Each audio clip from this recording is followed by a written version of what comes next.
Hi guys, I'm about to start chapter 2 called A Message to the Mayor. Starts on page 17.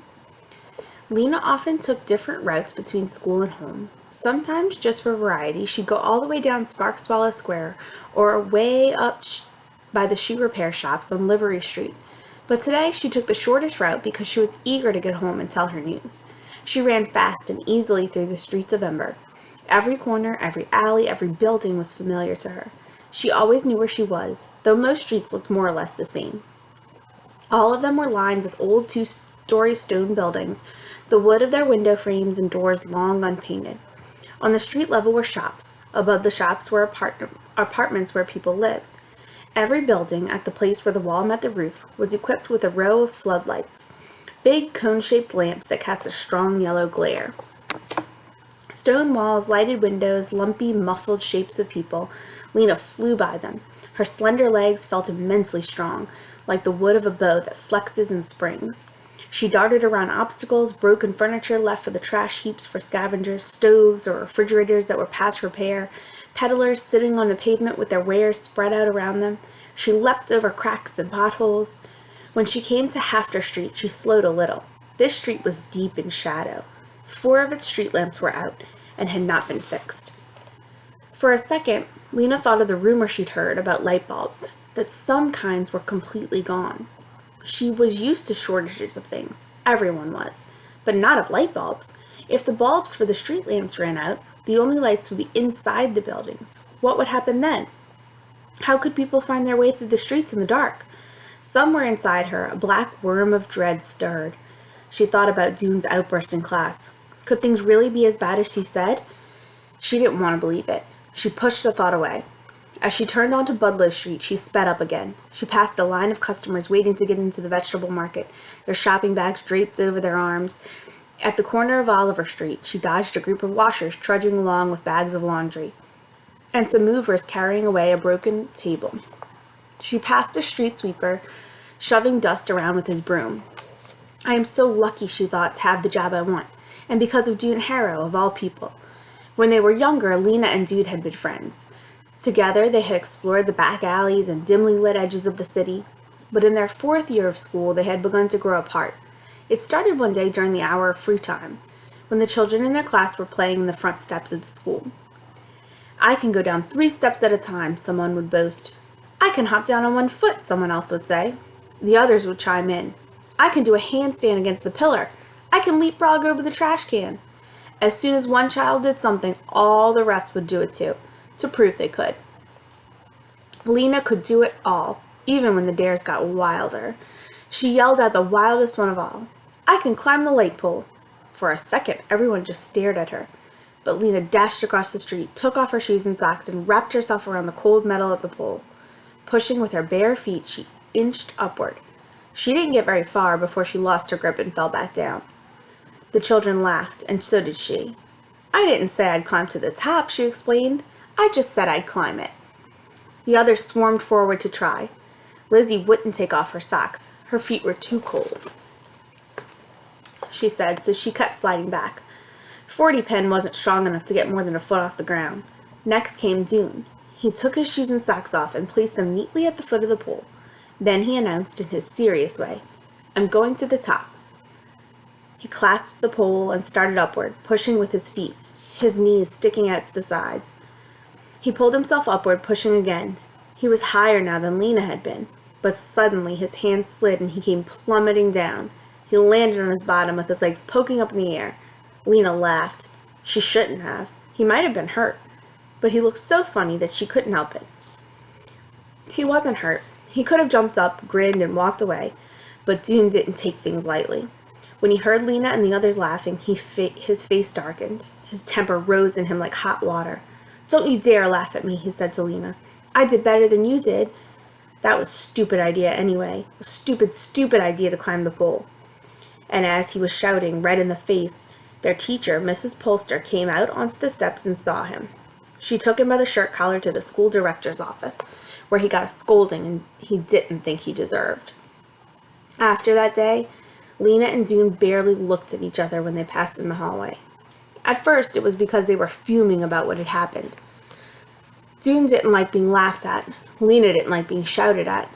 After a while, the memory of the light pole incident faded, but by then they had gotten out of the habit of friendship. By the time they were 12, they knew each other only as classmates. Lena was friends with Vindy Chance, Orly Gordon, and most of all, red-haired Lizzie Biscoe, who could run almost as fast as Lena could, and could talk 3 times faster. Now, as Lena sped toward home, she felt immensely grateful to June and hoped he'd come to no harm in the pipeworks. Maybe they'd be friends again. She'd like to ask him about the pipeworks. She was curious about it. When she got to Greystone Street, she passed Clary Lane, who was probably on her way to the greenhouses. Clary waved to her and called out, "What job?" And Lena called back, "Messenger," and ran on. Lena lived in Quilliam Square, over the yarn shop run by her grandmother. When she got to the shop, she burst in the door and cried, "Granny, I'm a messenger!" Granny's shop had once been a tidy place, where each ball of yarn and spool of thread had its spot in the cubby holes and lined the walls. All that yarn and thread came from old clothes that had gotten too shabby to be worn. Granny unraveled sweaters and picked apart dresses and jackets and pants. She wound the yarn into balls and the thread into spools, and people bought them to use in making new clothes. These days, the shop was a mess. Long loops and strands of yarn dangled out of cubbyholes, and the browns and grays and purples were all mixed in with the ochres and olive greens and dark blues. Granny's customers often had to spend half an hour unsnarling the rust-red yarn from the mud brown, or trying to fish out the end of a thread from a tangled wad. Granny wasn't much help. Most days she just dozed behind the counter in her rocking chair. That's where she was when Lena burst in with her news. Lena saw that Granny had forgotten to knot up her hair that morning. It was standing out from her head in a wild white frizz. Granny stood up, looking puzzled. "You aren't a messenger, dear. You're a schoolgirl," she said. "But Granny, today was assignment day. I got my job. I'm a messenger." Granny's eyes lit up, and as she slapped her hand on the counter, "I remember," she cried. "Messenger, that's a grand job. You'll be good at it." Lena's little sister toddled out from behind the counter on unsteady legs. She had a round face and round brown eyes. At the top of her head was a sprig of brown hair tied up with a scrap of red yarn. She grabbed onto Lena's knees. "Weena, Weena," she said. Lena bent over and took the child's hands. "Poppy, your big sister got a good job. Are you happy, Poppy? Are you proud of me?" Poppy said something that sounded like, "Hoppy, hoppy, hoppy." Lena laughed, hoisted her up, and danced with her around the shop. Lena loved her little sister so much that it was like an ache under her ribs. The baby and Granny were all the family she had now. 2 years ago, when the coughing sickness was raging through the city again, her father had died. Some months later, her mother, giving birth to Poppy, had died too. Lena missed her parents with an ache that was as strong as what she felt for Poppy. Only it was a hollow feeling instead of a full one. "When do you start?" asked Granny. "Tomorrow," said Lena. "I report to the messenger station at 8 o'clock. "You'll be a famous messenger," said Granny, "fast and famous." Taking Poppy with her, Lena went out of the shop and climbed the stairs to their apartment. It was a small apartment, only 4 rooms, but there was enough stuff in it to fill 20. There were things that had belonged to Lena's parents, her grandparents, and even their grandparents. Old, broken, cracked, threadbare things that had been patched and repaired dozens or hundreds of times. People in Ember rarely threw anything away. They made the best possible use of what they had. In Lena's apartment, layers of worn rugs and carpets covered the floor, making it soft but uneven underfoot. Against one wall squatted a sagging couch with round wooden balls for legs, and on the couch were blankets and pillows, so many that you had to toss them on the floor before you could sit down. Against the opposite wall stood 2 wobbly tables that held a clutter of plates and bottles, cups and bowls, unmatching forks and spoons, little piles of scrap paper, bits of string wound up in untidy wads, and a few stubby pencils. There were 4 lamps, 2 tall ones that stood on the floor and 2 short ones that stood on tables. And in uneven lines up near the ceiling were hooks that held coats and shawls and nightgowns and sweaters, shelves that held pots and pans, jars with unreadable labels, and boxes of buttons and pins and tacks. Where there were no shelves, the walls had been decorated with things of beauty: a label from a can of peaches, a few dried yellow squash flowers, a strip of faded but still pretty purple cloth. There were drawings, too. Lena had done the drawings out of her imagination. They showed a city that looked somewhat like Ember, except that its buildings were lighter and taller and had more windows. One of the drawings had fallen to the floor. Lena retrieved it and pinned it back up. She stood for a minute and looked at the pictures. Over and over she had drawn the same city. Sometimes she drew it as seen from afar. Sometimes she drew one of its buildings and drew it in detail. She put in stairways and street lamps and carts. Sometimes she tried to draw the people who lived in the city, though she wasn't good at drawing people. Their heads had always come out too small, and their hands looked like spiders. One picture showed a scene in which the people of the city greeted her when she arrived, the first person they had ever seen to come from elsewhere. They argued with each other about who should be the first to invite her home. Lena could see the city so clearly in her mind that she almost believed it was real. She knew it couldn't be, though. The book of the city of Ember, which all children studied in school, taught otherwise. The city of Ember was made for us long ago by the builders, the book said. It is the only light in the dark world. Beyond Ember, the darkness goes on forever in all directions. Lena had been to the outer border of Ember. She had stood at the edge of the trash heaps and gazed into the darkness beyond the city. The unknown regions. No one had ever gone far into the unknown regions, or at least no one had gone far in return, and no one had ever arrived in Ember from the unknown regions either. As far as anyone knew, the darkness did go on forever. Still, Lena wanted the other city to exist. In her imagination, it was so beautiful, and it seemed so real. Sometimes she longed to go there and take everyone in Ember with her, but she wasn't thinking about the other city now. Today, she was happy to be right where she was. She set Poppy on the couch. "Wait there," she said. She went into the kitchen where there was an electric stove and a refrigerator that no longer worked and was used to store glass and dishes, so Poppy couldn't get at them. Above the refrigerator were shelves holding more pots and jars, more spoons and knives, a wind-up clock that Granny always forgot to wind, and a long row of cans. Lena tried to keep the cans in alphabetical order so she could find what she wanted quickly, but Granny always messed them up. Now she saw there were beans at the end of the row and tomatoes at the beginning. She picked out a can labeled baby drink and a jar of boiled carrots, opened them, poured the liquid into a cup and the carrots into a little dish, and took these back to the baby on the couch. Poppy dribbled baby drink down her chin. She ate some of her carrots and poked others between the couch cushions. For the moment, Lena felt almost perfectly happy. There was no need to think about the fate of the city right now. Tomorrow she'd be a messenger. She wiped the orange goop off Poppy's chin. "Don't worry," she said. "Everything will be all right." The messenger's headquarters was on Clothing Street, not far from the back of the gathering hall. When Lena arrived the next morning, she was greeted by messenger Captain Alice Fleary, a bony woman with pale eyes and the hair the color of dust. "Our new girl," said Captain Fleary to the other messengers, a cluster of 9 people who smiled and nodded at Lena. "I have your jacket right here," said the captain. She handed Lena a red jacket like the one all messengers wore. It was only a little too large. From the clock tower of the gathering hall came a deep, reverberating bong. 8 o'clock, cried Captain Fleary. She waved a long arm. "Take your stations!" As the clock sounded 7 more times, the messengers scattered in all directions. The captain turned to Lena. "Your station," she said, "is Garn Square." Lena nodded and started off, but the captain caught her by the collar. "I haven't told you the rules," she said. She held up a knobby finger. 1. When a customer gives you a message, repeat it back to make sure you have it right. 2. Always wear your red jacket so people can identify you. 3. Go fast as possible. Your customers pay 20 cents for every message, no matter how far you have to take it. Lena nodded. "I always go fast," she said. 4, the captain went on. Deliver a message only to the person it's meant for, no one else. Lena nodded again. She pounced a little on her toes, eager to get going. Captain Fleary smiled. "Go," she said, and Lena was off.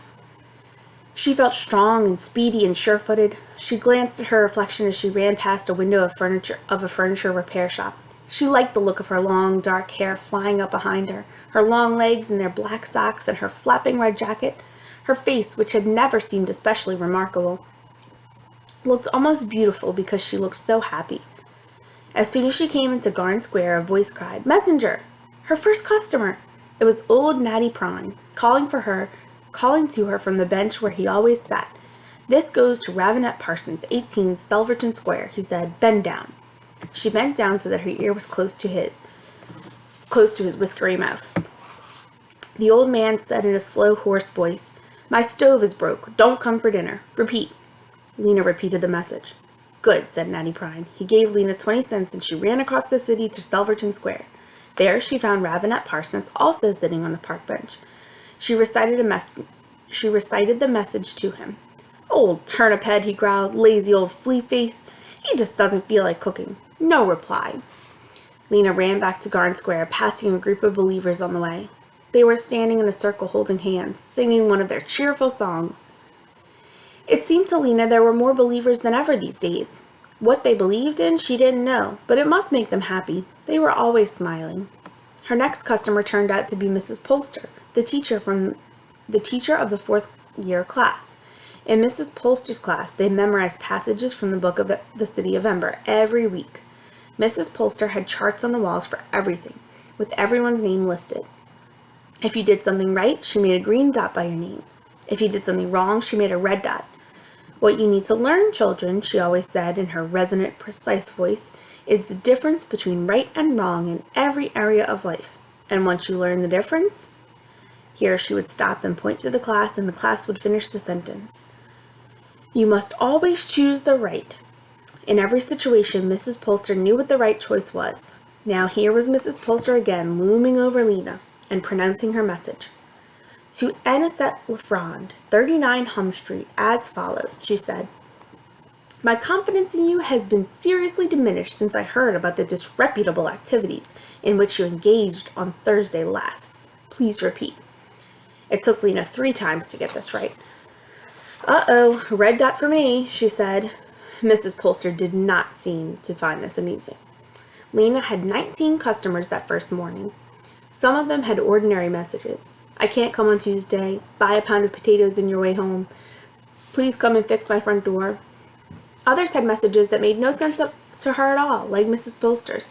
But it didn't matter. The wonderful part about being a messenger was not the messages, but the places she got to go. She could go into houses of people she didn't know, and hidden alleyways and little rooms in the backs of stores. In just a few hours, she discovered all kinds of strange and interesting things. For instance, Mrs. Sample, the mender, had to sleep on her couch because her entire bedroom, almost up to the ceiling, was crammed with clothes to be mended. Dr. Philinia Tower had the skeleton of a person hanging against her living room wall, its bones all held in place by black strings. "I study it," she said when she saw Lena staring. "I have to know how people are put together." At a house on Carew Street, Lena delivered a message to a worried-looking man whose living room was completely dark. "I'm saving on light bulbs," the man said.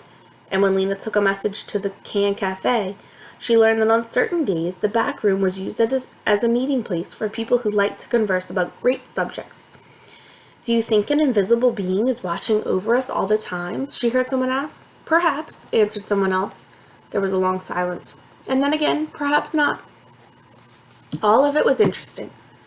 She loved finding things out, and she loved running. And even by the end of the day, she wasn't tired. Running made her feel strong and big-hearted.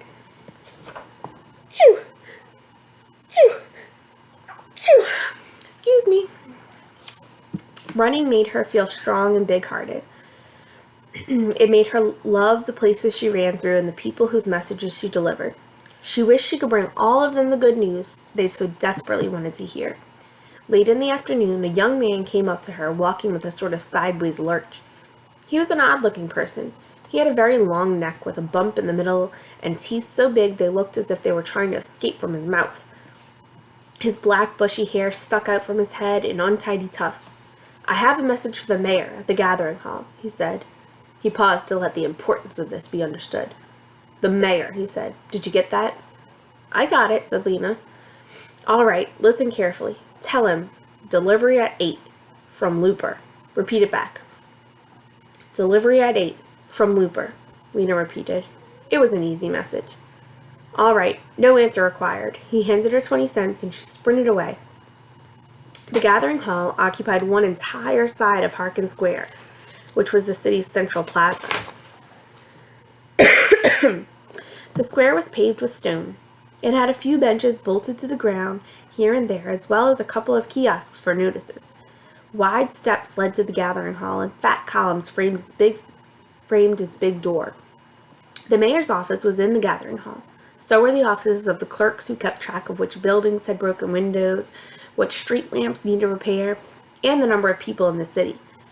There was the office of the timekeeper, who was in charge of the town clock. And there were offices for the guards who enforced the laws of Ember, now and then putting pickpockets or people who got into fights into the prison room. A small one-story structure with sloping roof that jutted out from one side of the building. Lena ran up the steps through the door into the broad hallway. On the left was a desk. At the desk sat a guard. Barton Snoad, assistant guard, set a badge on his chest. He was a big man with wide shoulders, brawny arms, and a thick neck. But his head looked as if it didn't belong to his body. It was small and round and topped with a fuzz extremely short hair. His lower jaw jutted out and moved a little from side to side, as if he were chewing on something. When he saw Lena, his jaw stopped moving for a moment, and his lips curled upward in a very small smile. "Good day," he said. "What business brings you here today?" "I have a message for the mayor."